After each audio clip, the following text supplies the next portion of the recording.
The envelope was already on the counter when Sarah Keaton arrived for her shift, thick, cream-colored, sealed with red wax that bore an insignia she didn't recognize.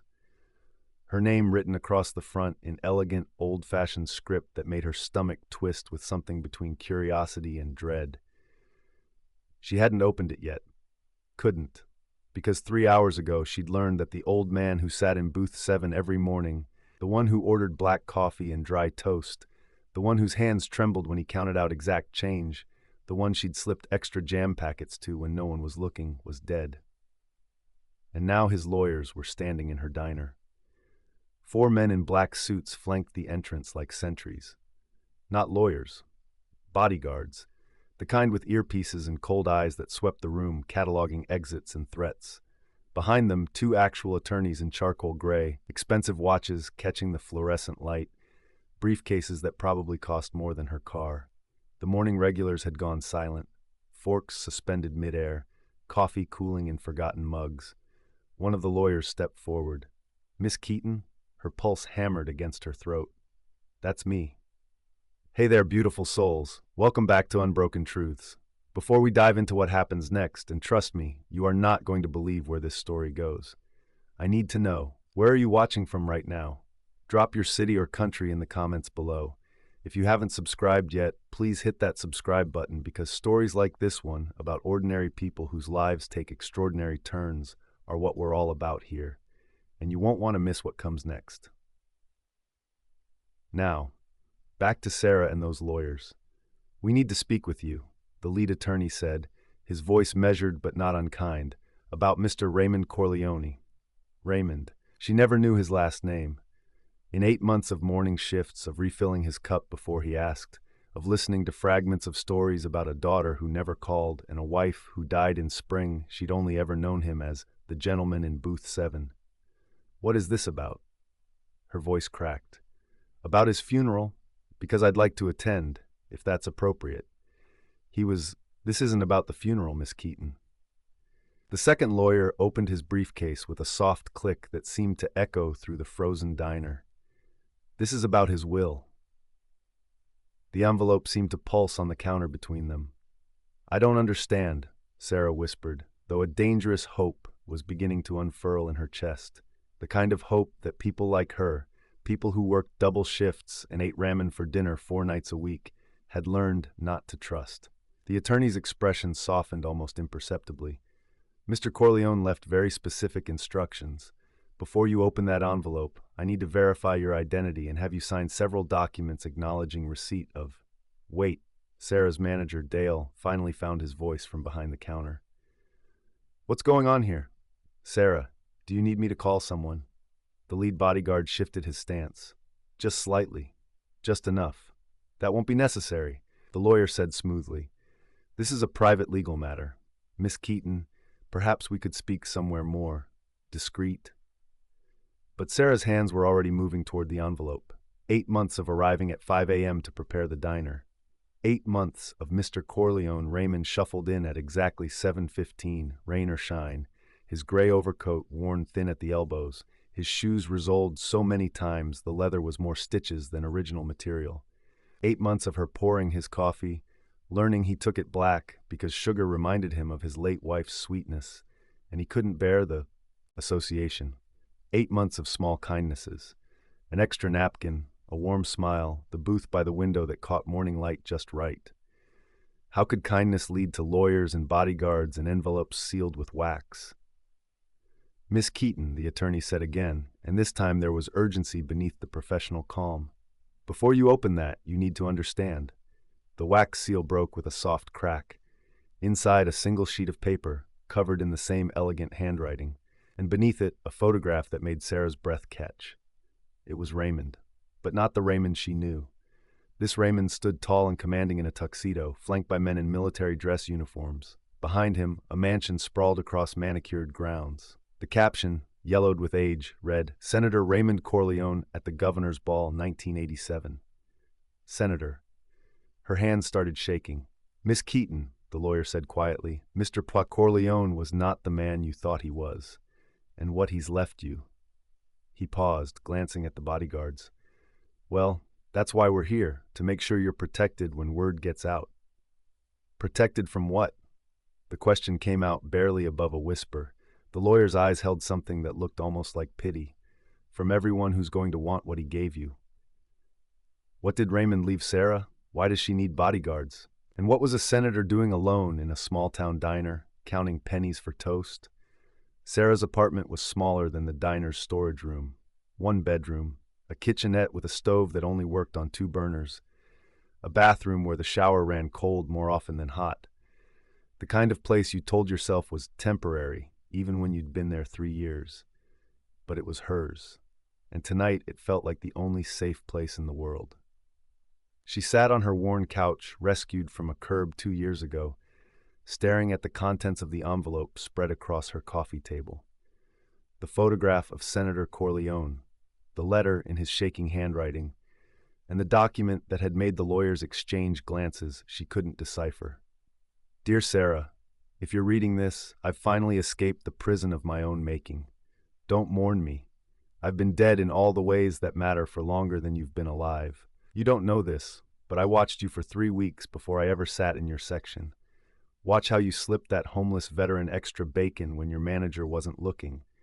Watch you stay late to help the new busboy who barely spoke English. Watch you give your own lunch to that young mother whose card declined. You never noticed me watching. That's how I knew you were genuine. Sarah's throat tightened.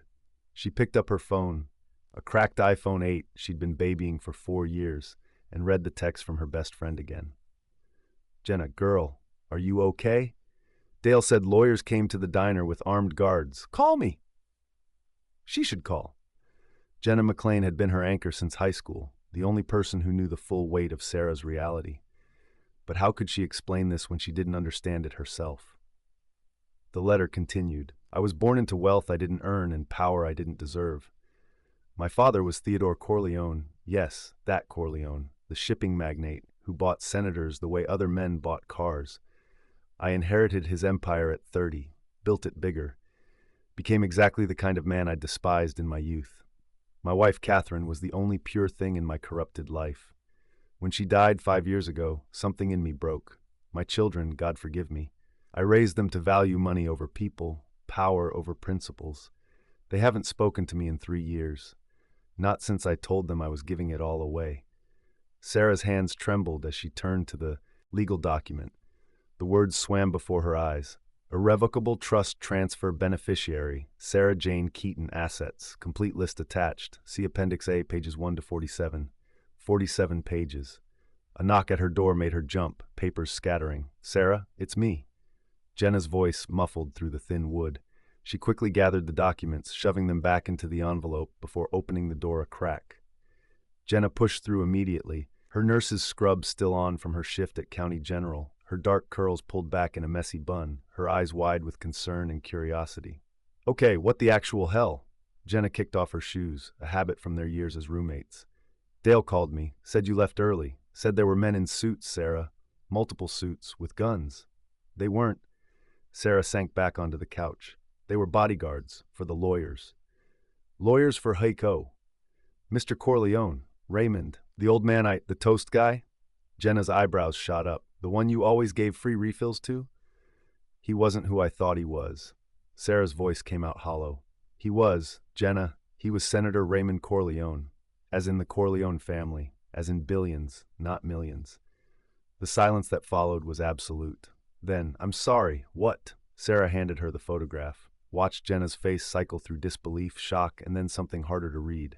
Is this the same guy? Jenna studied the image. The one who wore the same coat every day? Who counted out the exact change? He left me something. The words felt surreal, leaving Sarah's mouth.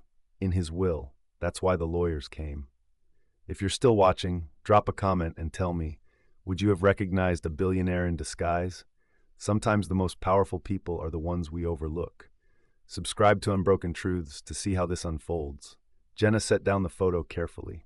Left you what? Like a nice watch or something? I don't know yet.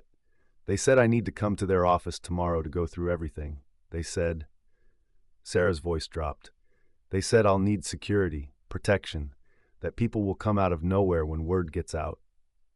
Protection from what? But Jenna's nursing instincts were already kicking in. She moved to Sarah's kitchenette, filling the kettle, the one nice thing Sarah owned, a Christmas gift from her late mother. Okay, start from the beginning, every detail. So Sarah told her about the 8 months of morning shifts, about how Raymond always sat in booth 7, how his hands shook when he held his coffee cup, how he'd stare out the window at the rain like he was watching his whole life play backward. He talked about his wife sometimes, Sarah said softly. Catherine. He said she died in spring, and that every spring since felt like dying again. He said he had a daughter named Elizabeth who looked like her. He'd carry this old photograph, edges worn smooth from touching. Did you ever meet the daughter? Never. He said they didn't speak anymore. I got the feeling. Sarah wrapped her hands around the mug Jenna pressed into them. I got the feeling he'd done something that broke their relationship. He never said what, but the guilt you could see in his eyes. Jenna sat beside her, close enough their shoulders touched. And you were nice to him. I was just human to him. Jenna, he was alone. Every single morning, completely alone. The other waitresses barely looked at him. But I saw, her voice cracked. I saw my mom, after Dad left, how she'd sit at the kitchen table, staring at nothing, and I'd make her tea even though she wouldn't drink it, just so she knew someone still cared. Oh, honey, Jenna squeezed her hand. Sarah's mother had died 2 years ago. Breast, cancer, stage 4, diagnosed too late because they couldn't afford regular screenings. Sarah had nursed her through the end, working double shifts to pay for medications insurance wouldn't cover, holding her hand through the pain she couldn't ease. The medical debt still haunted her. $23,000, hovering over every decision, every purchase, every moment she dared to want something for herself. He reminded me that kindness still matters, Sarah whispered. Even when everything feels hopeless, even when you're drowning, you can still throw someone else a rope. Jenna was quiet for a long moment. Then, can I see the letter? Sarah hesitated. But this was Jenna, the woman who held her while she sobbed through her mother's funeral, who covered her rent when she got the flu and missed a week of work, who never once made her feel small for being broke. She handed over the envelope. Jenna read in silence, her expression shifting with each paragraph. When she reached the end, she looked up, her eyes wide. Sarah, do you understand what this means? That lonely old man wanted to thank me for being decent to him? No. Jenna's voice was shaking now. That you're about to become one of the wealthiest women in this state. Maybe the country. Raymond Corleone didn't just have money, Sarah. He had power. Real estate, investments, political connections, and according to this... She tapped the legal document. He left all of it to you. The room tilted. That's not right. He has children, a daughter, Elizabeth. He specifically mentions them here. Jenna found the passage. Listen, my children learned to love money more than people. I pray they learn differently before it's too late. But I cannot reward the values I spent a lifetime regretting. This wealth destroyed my family. Perhaps it can save yours. Sarah stood abruptly, pacing the small space. I can't accept this. It's not right. I was just doing my job. Being nice doesn't mean you don't get billions for being nice. Maybe you do. Jenna's voice was soft. Maybe that's exactly the point. Sarah, when did you last buy yourself new shoes? She looked down at her worn sneakers, the ones with the sole coming loose that she'd superglued back together twice. When did you last go to the dentist, or take a day off because you wanted to, not because you were sick? When did you last not count every penny before buying groceries? That's not. When did you last not think about that medical debt, $23,000 hanging over your head like a sword? Sarah's eyes burned. This is different. Why? Because you don't think you deserve it. Jenna stood, crossing to her. Sarah Keaton, you are the kindest person I know. You give and give and give, even when you have nothing left. Maybe the universe decided it was your turn to receive. The universe doesn't work that way. No, but apparently Raymond Corleone did.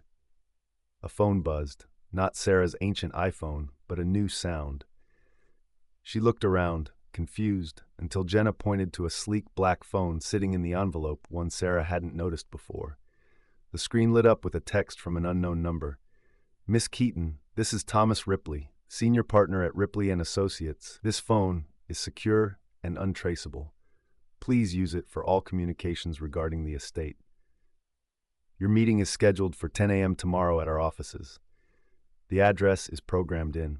A car will collect you at 9:30. Please come alone, and Miss Keaton trusts no one until we've had a chance to explain everything. What Raymond left you comes with complications you need to understand. Jenna read over her shoulder. Complications? Sarah's hands were shaking again. What have I gotten into?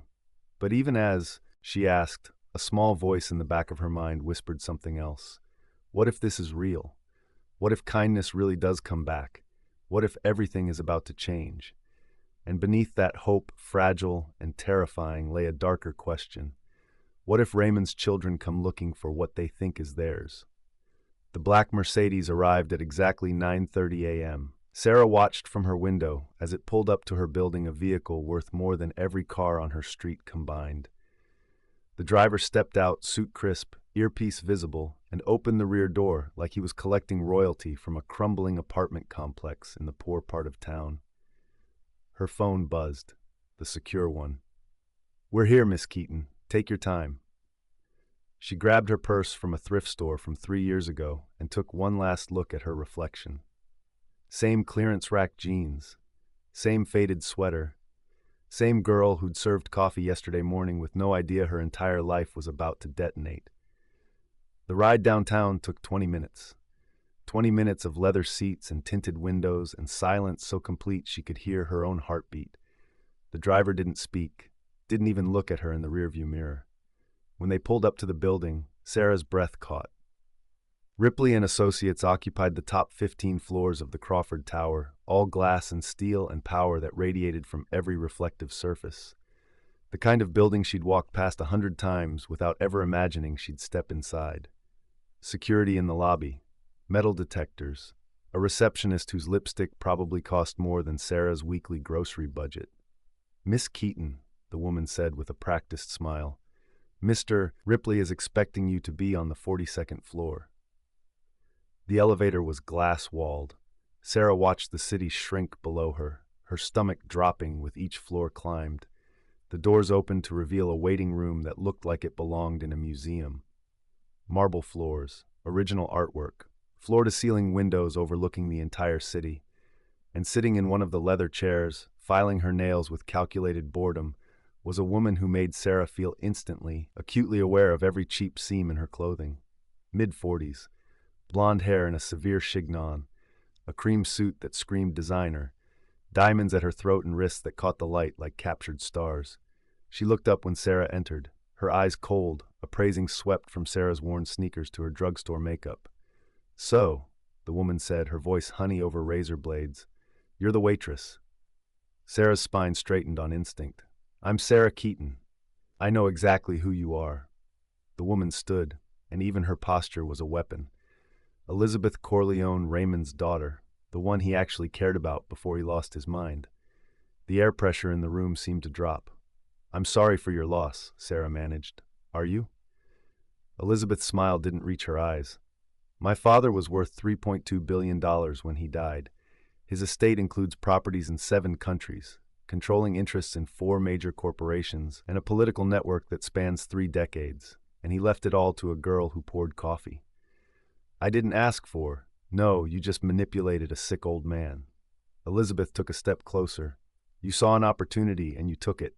Fed him kindness like poison until he was dependent on it, until he'd give you anything." "That's not what happened, isn't it?" Another step. "My father and I didn't speak for 3 years. Do you know why? Because I told him the truth about people like you. Users, parasites, people who smile and pretend to care while calculating what they can take." Sarah's hands clenched. "I cared about your father. You cared about his money." "I didn't know he had money." The words exploded out of her. "I thought he was alone and sad, and I was kind to him because that's what decent people do." Elizabeth laughed, a sound like breaking crystal. How perfectly convenient. The noble waitress with the heart of gold. She pulled out her phone, scrolling with manicured fingers. "I've already called my lawyers. 5 of them. They're filing contest papers as we speak. You'll be lucky to walk away with enough for a new pair of shoes." Miss Corleone, a new voice, sharp and commanding. Thomas Ripley stood in the doorway, 60-something, silver-haired, with eyes that had seen every trick wealth could buy.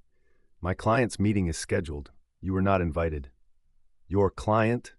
Elizabeth's voice could have cut diamonds. "That fortune is my birthright, my brother's birthright. You can't possibly think," Annex word. "I think your father made his wishes explicitly clear." Ripley's tone was ice. "And I think you should leave before I have security escort you out." The two locked eyes. A battle of wills Sarah couldn't fully comprehend. Finally, Elizabeth turned back to Sarah. "This isn't over, not even close. My father's empire didn't fall into his lap, he built it. And I'll be damned if I let some opportunistic nobody steal what he bled for." She swept toward the elevator, but paused at the threshold. "You have no idea what you've walked into, Sarah Keaton. My father's world, it eats people like you alive." The elevator doors closed on her perfect, furious face. Sarah realized she was shaking. "Miss Keaton," Ripley's voice softened marginally. "Please, come in. We have a great deal to discuss." His office was even more intimidating than the waiting room. Wall-to-wall law books, diplomas from Harvard, photographs with presidents and CEOs and people who shaped the world from behind closed doors. He gestured to a chair across from his massive desk.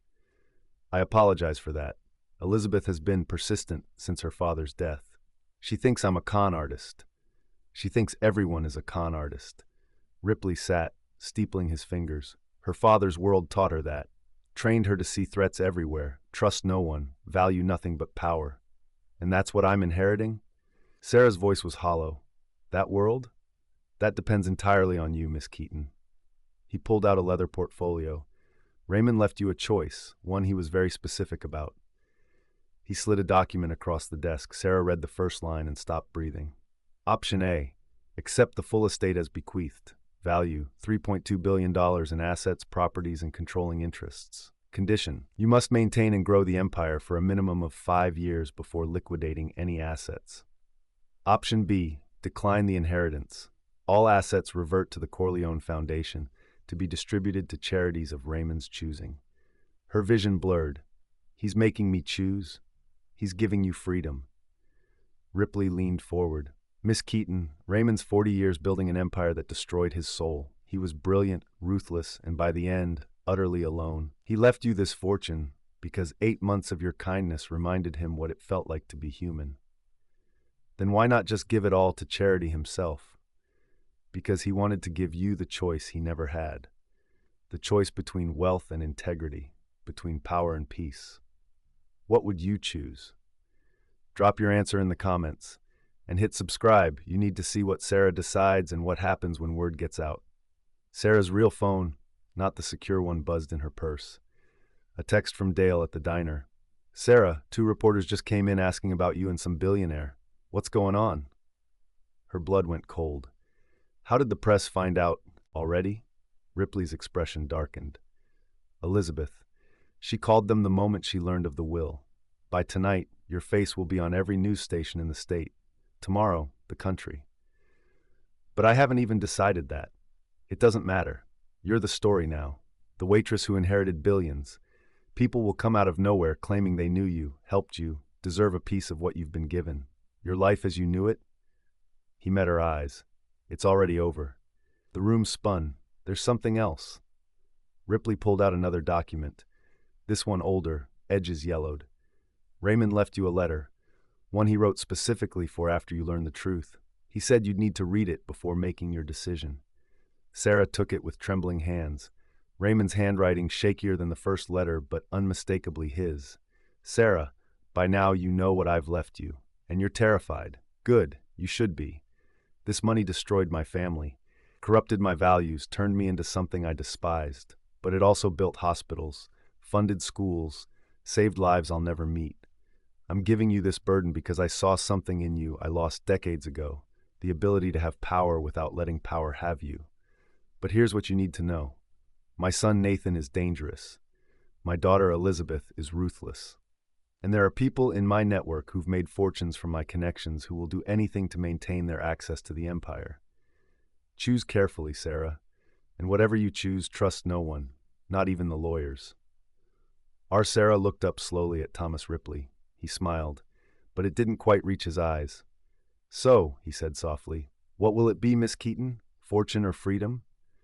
Before she could answer, every phone in the office began ringing at once. Ripley grabbed his face, going pale as he listened. "What?" Sarah whispered. "What's happening?" He lowered the phone. "Nathan Corleone just held a press conference. He's claiming his father was mentally incompetent, that you manipulated him, and he's offering a $10 million reward." "For what?" "For anyone who can prove you're unfit to inherit." The floor dropped out from under her world. Sarah's phone wouldn't stop ringing. Numbers she didn't recognize, reporters, bloggers, people claiming to be cousins she'd never heard of. Her voicemail filled in under an hour. She turned it off and turned them all off except the secure phone Ripley had given her. "You can't go home," he said, already dialing. "Nathan's people are probably already there, even the media too."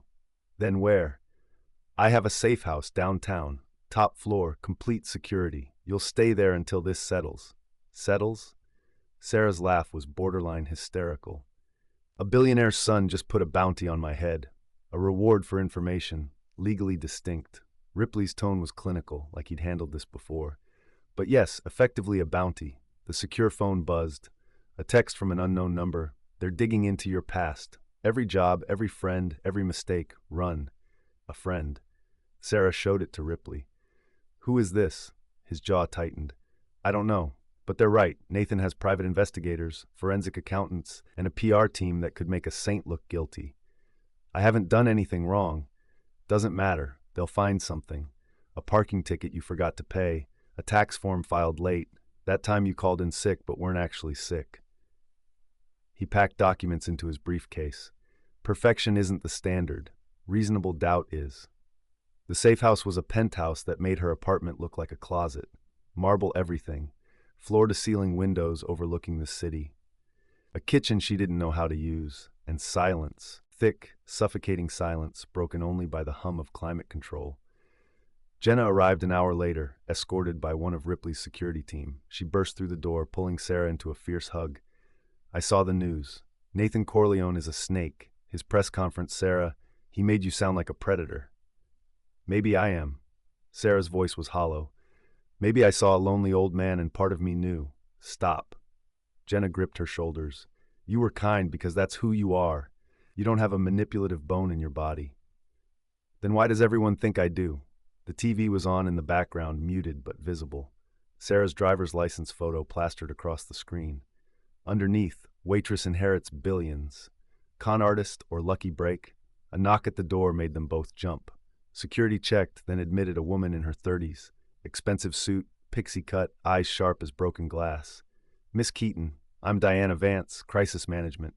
She set down a leather portfolio. "Mr. Ripley hired me to handle your public image." "I don't want a public image. I want to disappear." "Too late for that." Diana opened her laptop. "Nathan's already done 3 interviews. Elizabeth leaked medical records suggesting Raymond had dementia, which he didn't, but the optics are damaging. And someone found your high school boyfriend." Sarah's stomach dropped. "Derek?" "Derek Bourne. He's claiming you always dated men for money. Says you told him you'd marry rich or die trying." "That's a lie. We dated when I was 17 and broke up because he cheated." "Doesn't matter. He sold the story for $50,000. Diana's fingers flew across her keyboard. "We need to get ahead of this. Controlled interviews, sympathetic journalists, humanize you before they turn you into a monster." "I don't want an interview." "Then you'll lose." Diana looked up, and her eyes weren't unkind, just realistic. "This is war, Miss Keaton, and in war, silence is surrender." That night, Sarah couldn't sleep. She stood at the windows, watching the city lights blur through unshed tears. Behind her, Jenna slept on the designer couch, her soft snores the only familiar sound in this alien world. The secure phone lit up, a video call from an unknown number. Against her better judgment, she answered.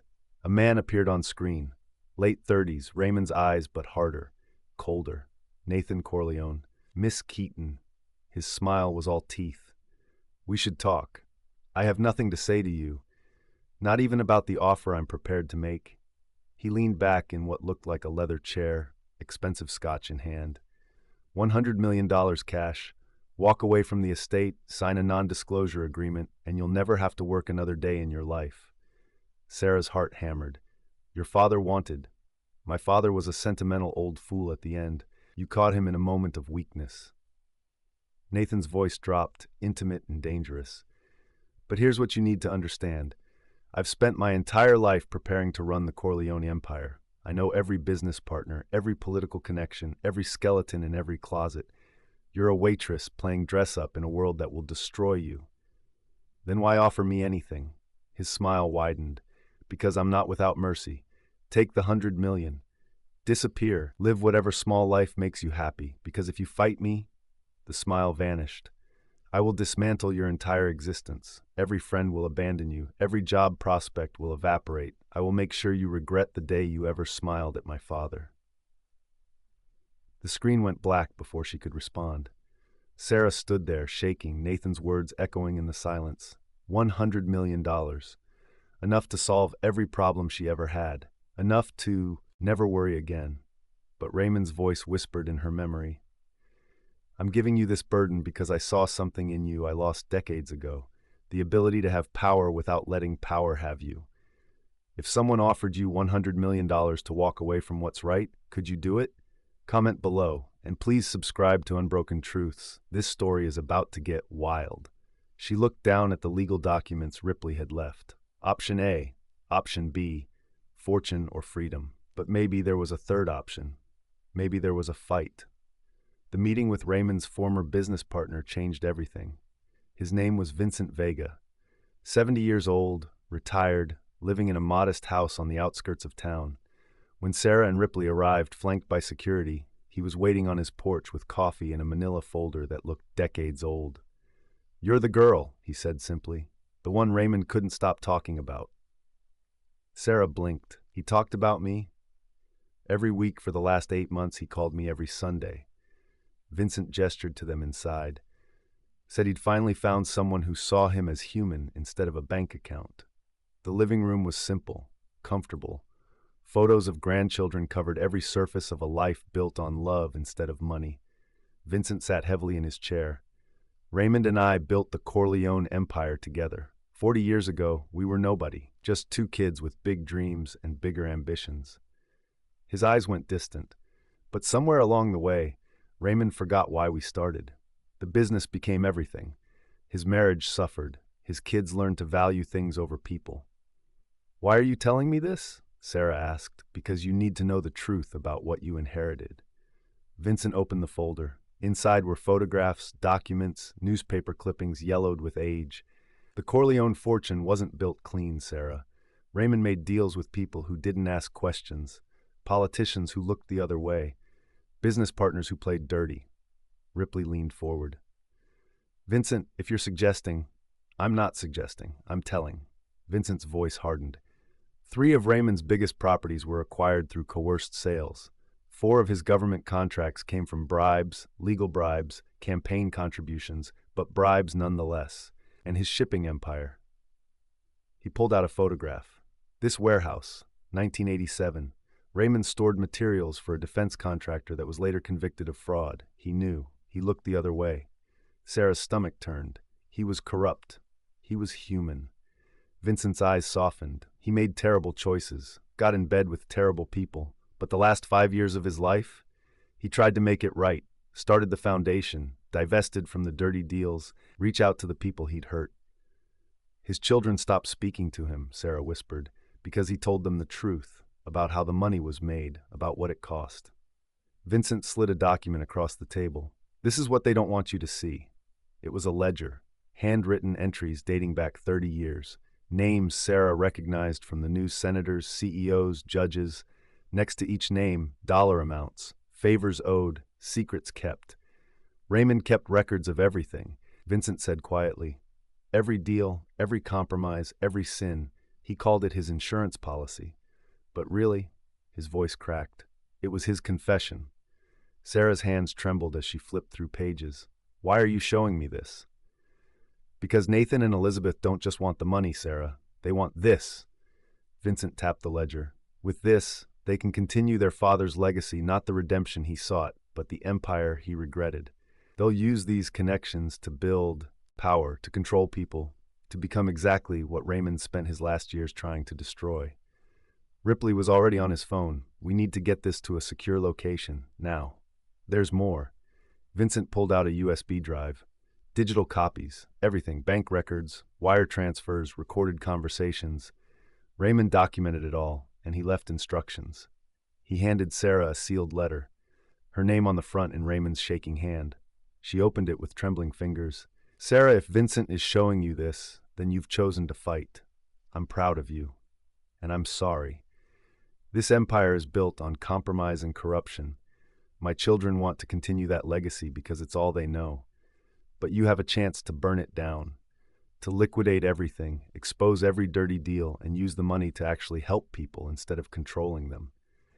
The ledger is your weapon, but using it will make your enemies more dangerous than my children. People with power will come for you, people who've spent decades hiding what I documented. I'm asking you to be braver than I ever was, to choose truth over comfort, justice over wealth. But Sarah, if you do this, there's no going back. Your life will never be simple again. Choose wisely. The room spun. He wants me to expose everyone, Sarah breathed. Senators, CEOs, judges. He wants me to take down the entire network. He wants you to finish what he couldn't, Vincent said. To be the kind of person he should have been. Sarah looked at Ripley. If I do this, if I release this information, what happens? His face was grave. Investigations, arrests, trials. Some of the most powerful people in the country will fall, and they will do everything to stop you. Everything is legal and plenty that isn't. Nathan's offer, Sarah whispered. The 100 million. He knows about this, doesn't he? He's trying to buy my silence. Not just your silence, your complicity. Ripley's jaw was tight. If you take his money and walk away, the ledger stays hidden. The corruption continues. Nothing changes. Sarah stood, pacing the small room. And if I fight, if I expose everything, you become the most dangerous person in the country, Vincent said simply, and the most hunted. Her phone, the regular one she turned back on, buzzed with a text from Dale at the diner. Sarah, I'm so sorry. Nathan Corleone's lawyers came by, offered me $200 to say you stole from the register. I told them to go to hell, but others might not. Be careful. Tears burned her eyes. They were going after everyone she knew, everyone who has ever been kind to her. The secure phone buzzed. A news alert. Breaking. Elizabeth Corleone files lawsuit claiming father's will invalid due to undue influence. And beneath it, another text from the unknown number. They're closing in. Whatever you're going to do it fast. You have maybe 48 hours before they bury you. A friend. Sarah looked at the ledger, at the USB drive, at Raymond's letter asking her to be brave. Then she looked at Ripley.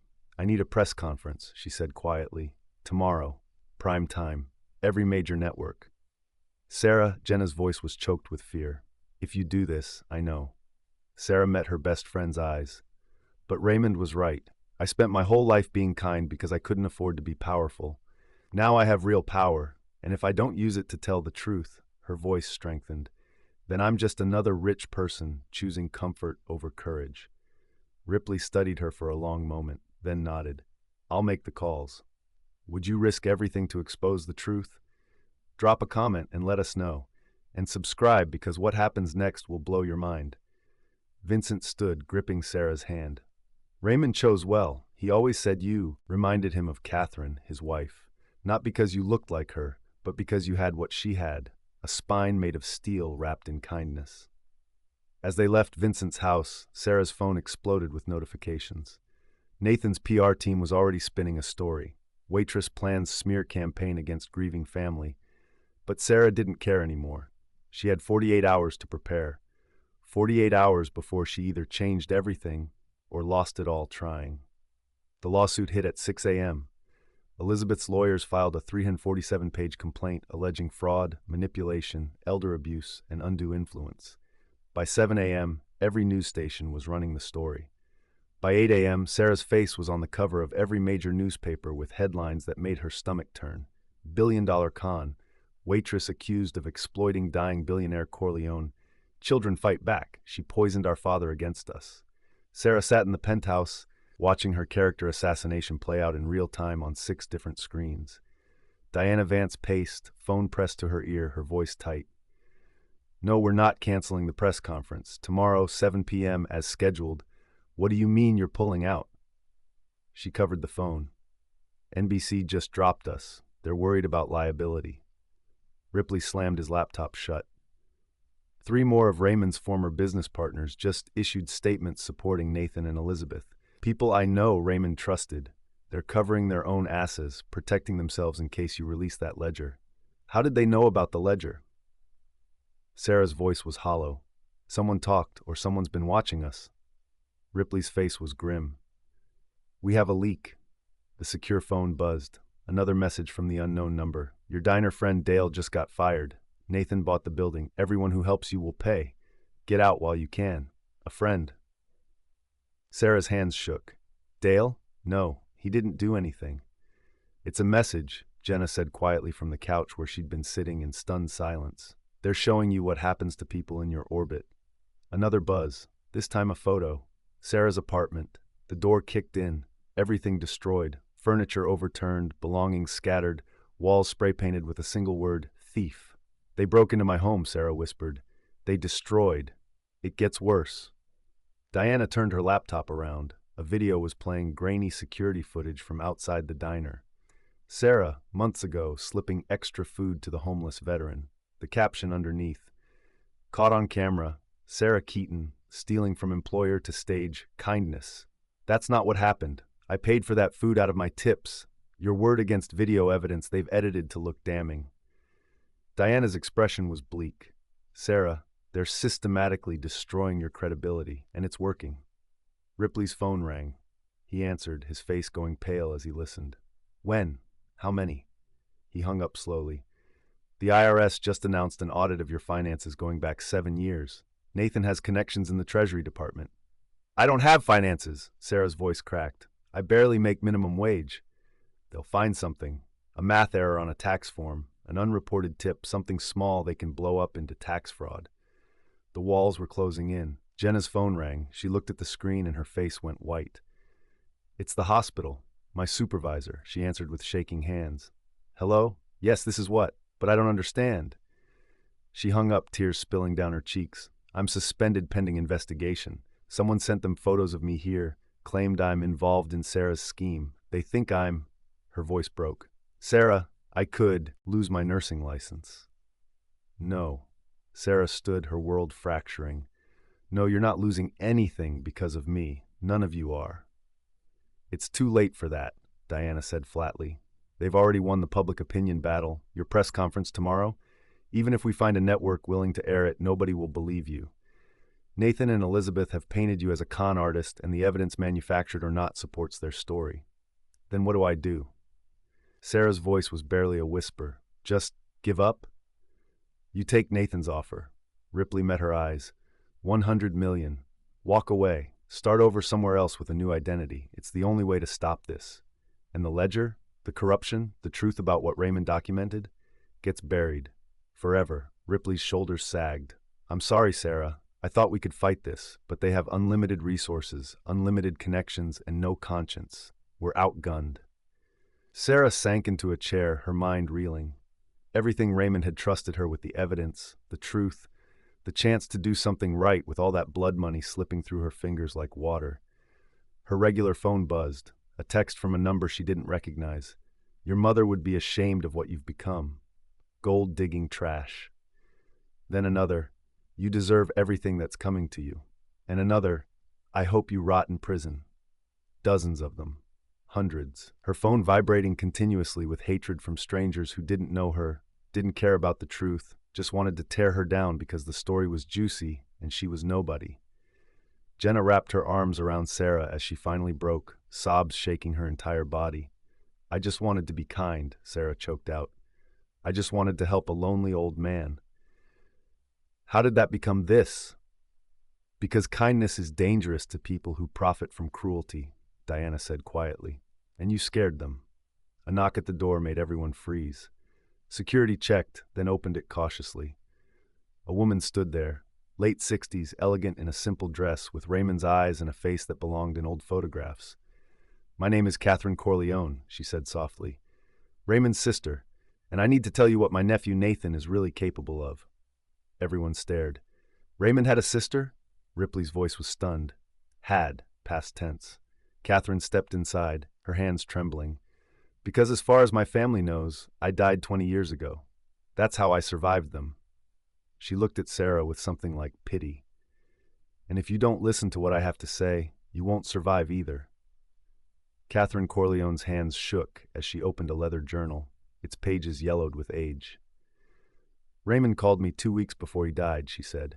He told me about you, Sarah, said you were the daughter he wished he'd raised. Her voice cracked.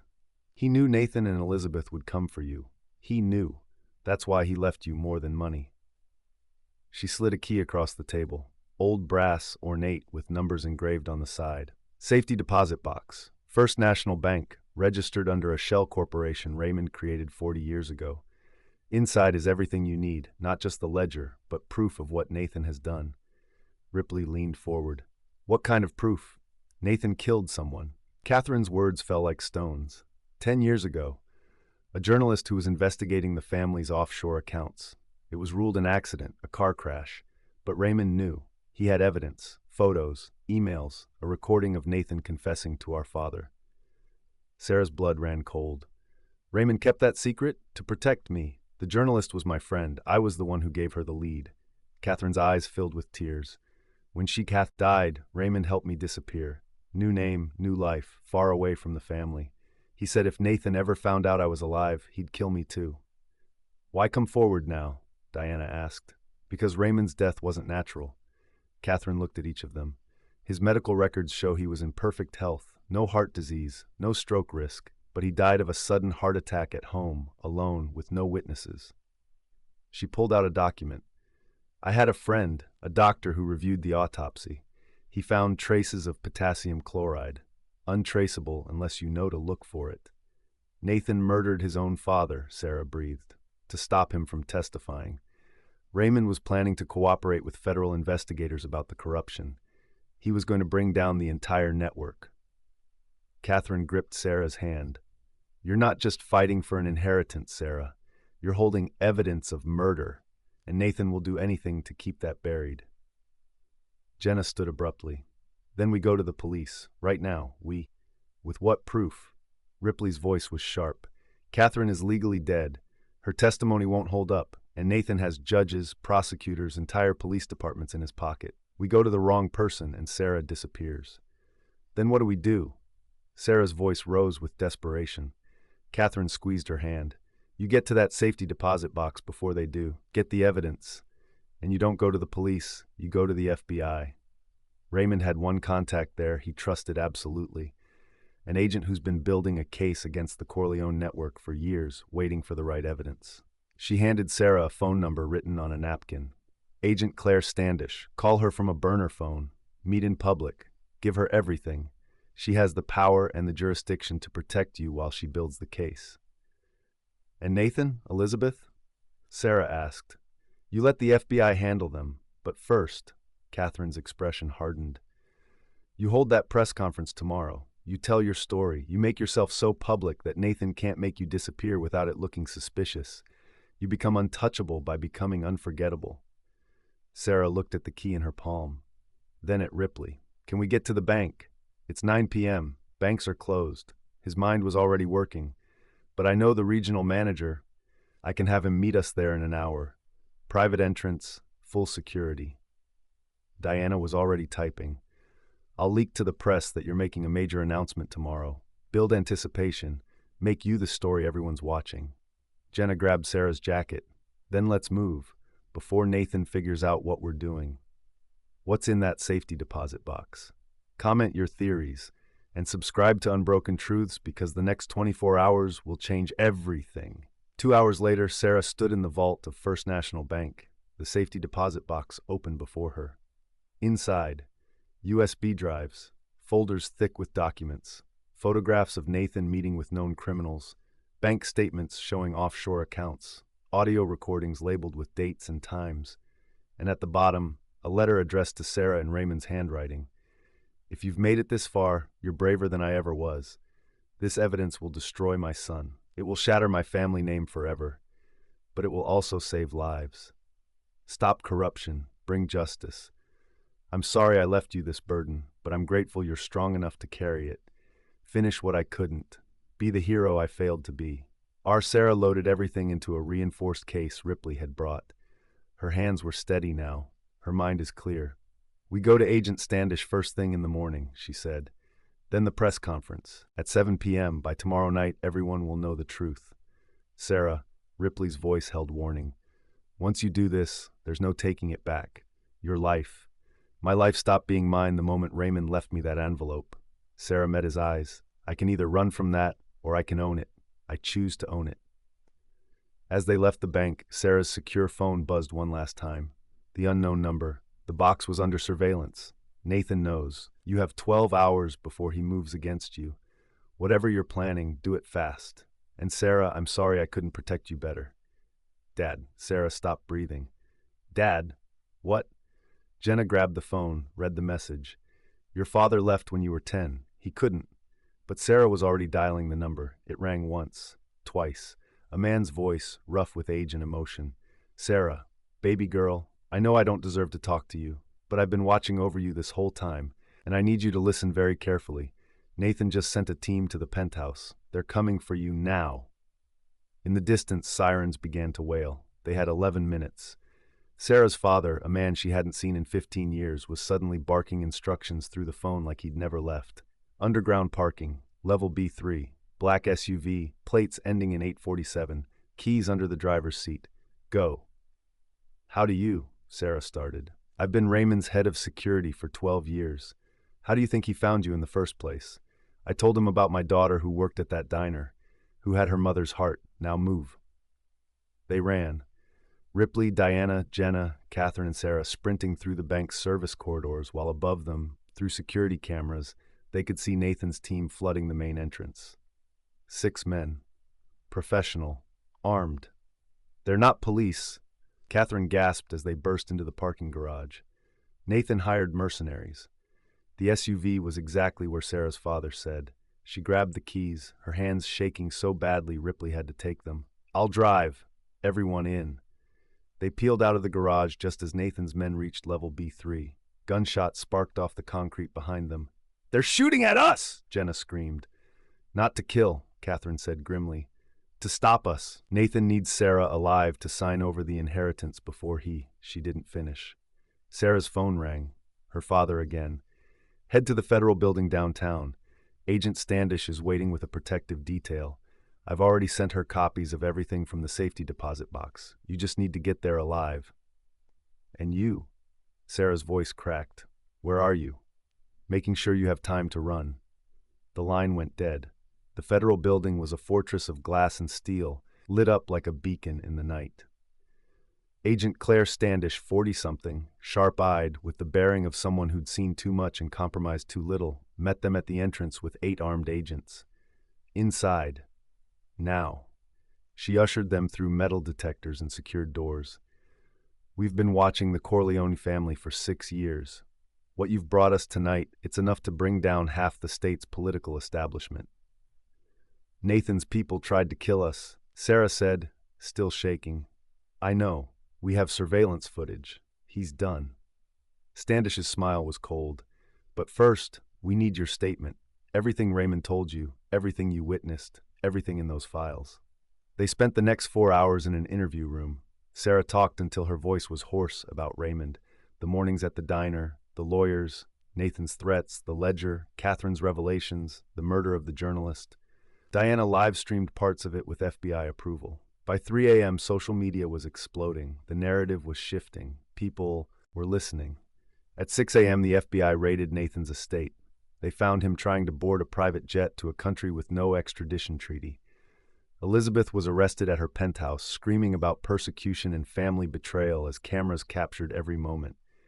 The evidence in the ledger, combined with Raymond's recordings and the proof of murder, was devastating. Senators resigned. CEOs were indicted. Judges recused themselves from cases going back decades. The empire Raymond built came crashing down in a single morning. The press conference at 7 p.m. was nothing like Sarah had imagined. She stood at a podium in the FBI's press room, Agent Standish beside her, cameras from every major network pointed at her face. She wasn't wearing designer clothes or expensive makeup. just jeans and the same sweater she'd worn to serve Raymond coffee 8 months ago. "My name is Sarah Keaton," she began, her voice steady now. "And I'm a waitress who made a choice to be kind to a lonely old man. I didn't know who he was. I didn't want anything from him. I just saw someone who needed a friend." She told them everything. The truth.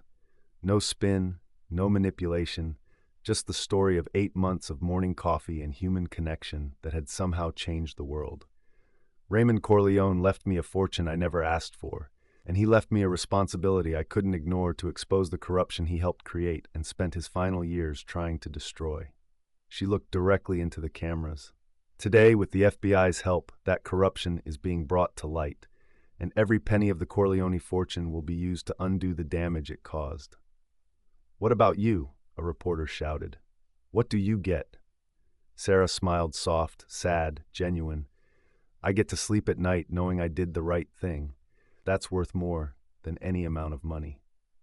If this story is touching your heart, drop a comment below telling us what choice you would make. And please subscribe to Unbroken Truth. Stories like Sarah's remind us that ordinary people can do extraordinary things. After the press conference, as agents escorted her to a safe location, Sarah's phone buzzed. Her father texts this time, "I'm proud of you, baby girl. Your mother would be too. I'm sorry I wasn't there, but I'm here now. When this settles, maybe we could talk." "Dad." Tears blurred her vision. 15 years of abandonment, 15 years of questions, and now a chance at answers. Jenna squeezed her hand. "I think so." Sarah looked out at the city lights, at the world that had tried to destroy her and failed. "Raymond gave me power, but he also gave me a choice, and I chose the truth." "What happens now?" Jenna asked. Agent Standish appeared beside them. "Now," Sarah testifies, "Nathan and Elizabeth go to trial. The foundation Raymond established will be restructured and expanded. And you," she looked at Sarah, "you'll be protected, new identity if you want it, witness protection, a fresh start." "Or," Sarah asked, "or you stay, you become the face of the foundation, you turn that fortune into something that actually helps people, you finish what Raymond started." Standish's expression softened. "He chose you for a reason, Miss Keaton. Maybe you should trust that." Sarah thought about Booth 7, about black coffee and dry toast, about a lonely old man who'd seen something in her she hadn't seen in herself. "I'll stay," she said quietly. "Someone has to make sure his legacy becomes what he wanted it to be, not what he regretted, but what he hoped for." As dawn broke over the city, Sarah stood at the window of her FBI safe house and made a promise to a ghost. "I'll be brave enough for both of us, Raymond. I'll make this right." 6 months later, Sarah stood in front of a newly renovated building in the heart of the city. The sign above the door read, "The Raymond Corleone Center for Second Chances," a place where the homeless could get meals, job training, medical care, and dignity. The same dignity she'd given an old man over morning coffee. Nathan was serving 25 years for murder and conspiracy.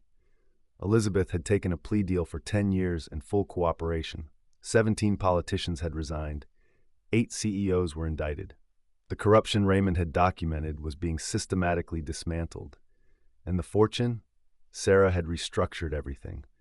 The Corleone Foundation now funded hospitals, schools, addiction treatment centers, and programs for struggling families, people like her mother, who died because they couldn't afford care. "You ready?" Jenna appeared beside her, wearing her nursing scrubs. She was reinstated with a formal apology and now ran the center's medical clinic. Almost. Sarah checked her phone. Dale had texted he used the settlement money from wrongful termination to open his own diner. Business was booming. He named a sandwich after her, the Keaton Special. Diana had become the foundation's communications director, turning Sarah's story into a movement about corporate accountability and ethical wealth. Ripley still handled the legal work, but now he did it to protect people instead of power. And Catherine? She reclaimed her identity, testified against her nephew, and now taught ethics at the local university, helping young business students understand the cost of compromise. Sarah's father worked security for the foundation. They had coffee every Sunday morning, slowly rebuilding what had been broken. It wasn't perfect, but it was real. A black town car pulled up. Agent Standish stepped out, smiling. "Ready for the dedication?" Inside, 200 people filled the community center. Formerly homeless veterans, single mothers, recovering addicts, people who had been invisible to the world. Raymond's money was now helping Sarah take the podium, her heart full.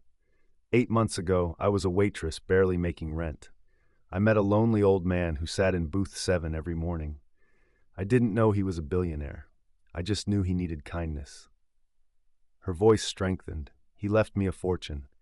But more importantly, he left me a choice to let money corrupt me or to let it transform me. She looked out at the faces of people who understood struggle, survival, and hope. Raymond Corleone spent 40 years building an empire that hurt people. He spent his last 5 years trying to undo that damage. This centers these programs. They're his apology, his redemption, and my promise to him that kindness will always matter more than power. The applause was thunderous. After the ceremony, Sarah walked to the small memorial garden they built out back, a simple bench, a plaque with Raymond's name and dates, and beneath it, words she chose. He learned too late that wealth without compassion is poverty. May we all learn sooner. She sat on the bench the same way she imagined Raymond had sat in booth 7, watching the world and wondering if he could still make a difference. Her phone buzzed. A text from an unknown number. Thank you for remembering him not as he was, but as he wanted to be. Elizabeth. Sarah smiled through tears. Even his daughter was finding her way back to humanity. Jenna joined her on the bench. You know what's crazy? A year ago, you were drowning in debt, working double shifts, wondering how you'd survive. Now look at you. Now look at us, Sarah corrected. None of this happens without you, without Dale, Diana, Ripley, Catherine, without people who chose to stand with me when it was dangerous. That's what family does. Jenna leaned her head on Sarah's shoulder. Sarah thought about her mother, about how proud she'd be, about how all those years of teaching Sarah to be kind, even when they had nothing, had somehow led to this moment. Before you go, we want to hear from you. What's one act of kindness you can do today that might change someone's life? Drop it in the comments below. And if Sarah's story touched your heart, please hit that subscribe button and share this with someone who needs to remember that goodness still exists in this world. Thank you for being part of the Unbroken Truths family. A young girl approached, maybe 8 years old, her mother hovering nervously behind her. She held out a crayon drawing, a stick figure girl with yellow hair serving coffee to a stick figure man with a smile. My mommy says you helped us, the girl said shyly. We got a house now because of your center, so I drew you a picture. Sarah's throat tightened. She knelt down, taking the drawing with trembling hands. This is the most beautiful thing anyone's ever given me. Thank you. The girl beamed and ran back to her mother. Jenna wiped her eyes. And that is why you stayed. That's right there. Sarah looked at the drawing, at the simple crayon representation of the choice that had changed everything, a choice to see someone, to care about someone, to be present for someone who needed kindness. She walked into work 8 months ago expecting an ordinary day. She poured coffee for a lonely old man, and somehow that simple act of human decency had exposed corruption, brought down an empire, started a movement, and reminded the world that money couldn't buy what mattered most: connection, compassion, the courage to choose right over easy. As the sun set over the city, Sarah sat on Raymond's memorial bench and whispered to the wind, I hope you're at peace now. I hope you found Catherine again, wherever you are, and I hope you know your last act wasn't leaving me money. It was teaching me that one person's kindness can echo forever. The wind rustled through the garden, and for just a moment, Sarah could swear she smelled coffee black, no sugar, and felt the warmth of a grateful smile. Thank you for joining us on Sarah's incredible journey. If this story moved you, inspired you, or reminded you of the power of simple kindness, please like this video, share it with everyone you know, and subscribe to Unbroken Truths for more real stories about ordinary people doing extraordinary things. Drop a comment telling us, what's your Booth 7 moment? When did a small act of kindness change everything? Remember, you never know whose life you might change with a smile, a kind word, or a moment of genuine human connection. Until next time, keep choosing kindness, keep choosing the truth, keep believing that good people still exist and that you are one of them. This is Unbroken Truths, reminding you that the most powerful legacy we can leave isn't money, it's love.